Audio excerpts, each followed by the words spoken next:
I guess all of us, had the feeling that it was something Amazing. quite amazing. He doesn't compete for attention. He doesn't fill every silence. David Gilmour simply bends a string, and suddenly, nothing else matters.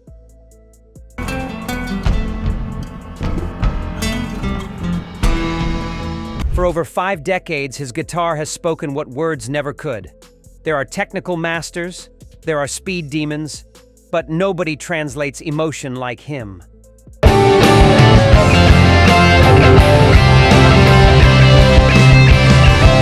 Nobody makes 6 strings sound like the human heart. He was the steady hand when chaos ruled, the melody keeper in a band of visionaries. Sometimes there'd be a drum rhythm that I had picked up from God knows where. While others pushed boundaries with concepts and theatrics, Gilmour held the center with feeling. His solos didn't just accompany songs, they became the soul of them. Every note carefully chosen, every silence deliberately placed. But somewhere in that vast catalog of atmospheric journeys and sonic experiments, 6 songs still speak to him differently. Tracks that remind him why music matters more than fame, why one perfect phrase beats 1,000 complicated runs. Gilmour remembers which moments felt pure when everything else felt calculated. He's recorded masterpieces, filled stadiums, and influenced generations. But only 6 Pink Floyd songs still give him pause. These are the ones that defined not just the band, but the guitarist who learned that less is always more. The master of space and time has chosen. His selections might surprise you.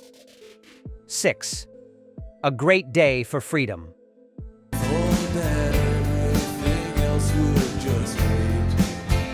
Freedom isn't always loud. Sometimes it arrives quietly. A great day for freedom came from watching history unfold on television. Listening, when I was very young, to just all sorts of blues and different things when I was like... The Berlin Wall was falling, people were celebrating, the Cold War was ending. But Gilmour saw beyond the celebration. He wondered what would come next. If freedom always delivered what it promised. The song wasn't cynical, just thoughtful. While the world cheered, Gilmour asked questions. What happens after the walls come down? Do people really change? Does political freedom heal personal wounds? These weren't popular questions, but they were honest ones. That's what made the song special. The music matched the mood perfectly. Gentle, reflective, almost melancholic. Gilmour's guitar didn't soar or scream. It floated like thoughts drifting through your mind late at night. Each note had space to breathe. Nothing rushed, nothing forced. Just honest reflection turned into sound. Recording it felt different from typical Floyd epics. No massive production, no orchestras. Just the band playing together, keeping it simple. Gilmour wanted the emotion to come from the melody, not from studio tricks. Sometimes restraint says more than excess, he explained. The song got overlooked when the Division Bell came out. Critics focused on bigger tracks, flashier moments. But Gilmour always defended it. This was mature Pink Floyd, asking difficult questions without pretending to have all the answers. Music that trusted listeners to think for themselves. For Gilmour, A Great Day for Freedom represents wisdom over spectacle. How the quietest songs sometimes carry the deepest thoughts. How true artists can celebrate and question at the same time. Sometimes the most important statements are the ones nobody expects. 5. High Hopes. Beyond the embers, the bridges glowing behind us. Not every ending is loud. Some just fade like memory. High Hopes wasn't meant to be Pink Floyd's swan song, but it became exactly that. I think one's fairly ambitious. You want to get on with stuff and... The final track on what would be their last studio album together. Gilmour poured everything into it. Every regret, every memory, every acceptance of time passing. This was his goodbye to youth, to dreams, to the roads not taken. The song came from looking back at Cambridge, his childhood home. Walking streets he knew as a boy, seeing how everything changed while somehow staying the same. The lyrics, written with his wife Polly Sampson, captured that bittersweet feeling of growing older. That strange mix of gratitude and loss that comes with understanding your life is more behind you than ahead. The slide guitar became Gilmour's voice in ways words couldn't match. It didn't rush or show off. It pulled, like a memory pulling you backward, each note sinking deeper, carrying weight that only comes from real experience. He played it like someone reaching for something just out of reach, something beautiful that existed only in the past now. Recording sessions were emotional for everyone involved. This wasn't just another Pink Floyd track. Everyone felt they were closing a chapter that had defined their lives. Gilmour took his time with every solo, every phrase. He knew this might be his last chance to say what he needed to say through his guitar. Live performances always closed the show. Nothing could follow it. Audiences stood silent, phones down, just listening. They could feel Gilmour pouring his heart out. The song became a shared moment of reflection, thousands of people thinking about their own high hopes, their own paths not taken. For Gilmour, high hopes represents acceptance without bitterness. How looking back doesn't mean living in the past. How the best goodbyes are the ones that make peace with everything that came before. 4. Wish You Were Here. So you think you can tell heaven from hell? Absence has a sound, and it's played on acoustic guitar. Wish You Were Here came from a place of deep sadness. Another song about Syd Barrett, but this one felt different, more personal, more painful. From a barn. Yeah. It was great fun, and people seemed to come back. The first song was about grief.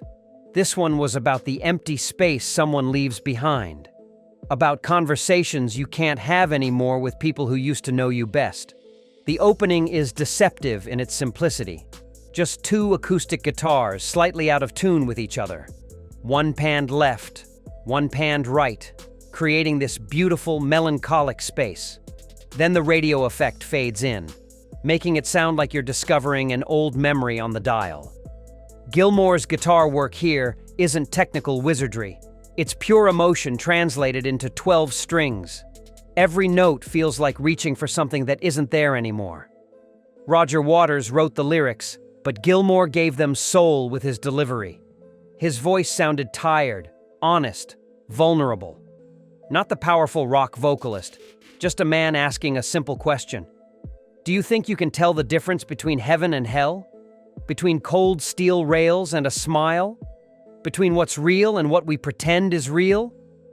These questions hung in the air like cigarette smoke. Recording it was quiet, almost reverent. The band knew they were capturing lightning.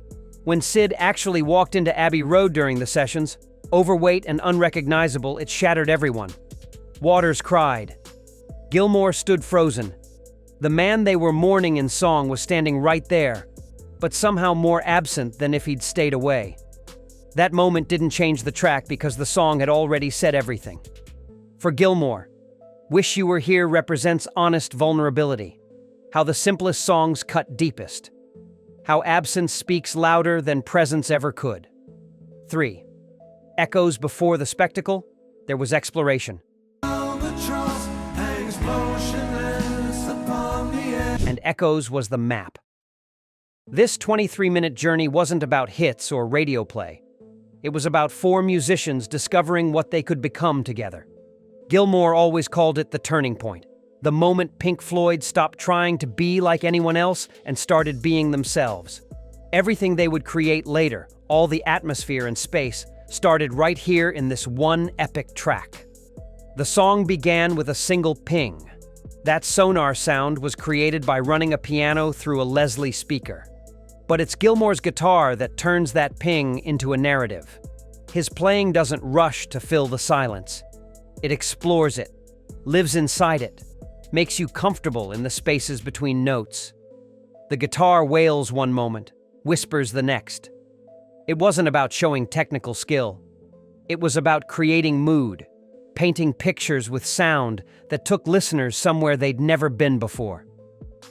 Recording Echoes took weeks of experimentation. No rule book, no formula, just trying things until they felt right. Gilmour approached his guitar parts like a painter approaching a blank canvas. Layer by layer, texture by texture, building something that didn't exist until they created it. The band gave each other room to breathe, to explore, to take risks. Waters floating lyrics like dreams. Wright's keys create ghost sounds. Mason's drums pulsing like a heartbeat. And Gilmour threading it all together with a tone that didn't need to shout to be heard.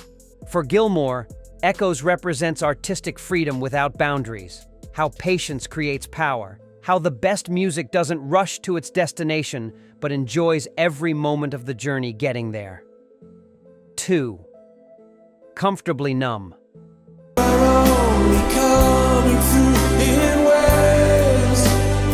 Some solos are played. This one was felt in a single take. Comfortably Numb came from conflict, but Gilmour never let that poison the music.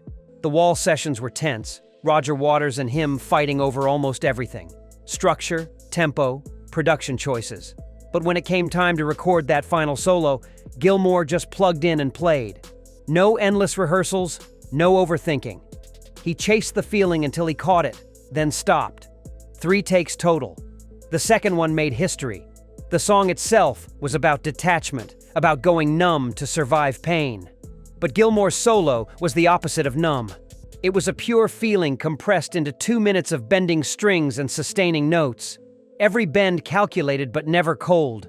Every pause is deliberate but never empty. He didn't play fast to impress anyone. He played slow because that's what the emotion demanded. Each note had weight, had purpose, had something to say that lyrics couldn't express. Gilmour later called it the best solo he'd ever recorded. Not because of technical difficulty, but because he got the notes in the right order at the right time. The right emotion in the right place. It wasn't about showing off his skills. It was about serving the song, about making people feel something deep in their chest. That's why it still works decades later. That's why guitarists study it not for the notes, but for the feeling behind them. For Gilmour, Comfortably Numb represents the perfect balance between technical skill and emotional honesty. How the best performances aren't about perfection, but about connection. How one solo can define a career without ever saying a single word. 1. Shine on You Crazy Diamond.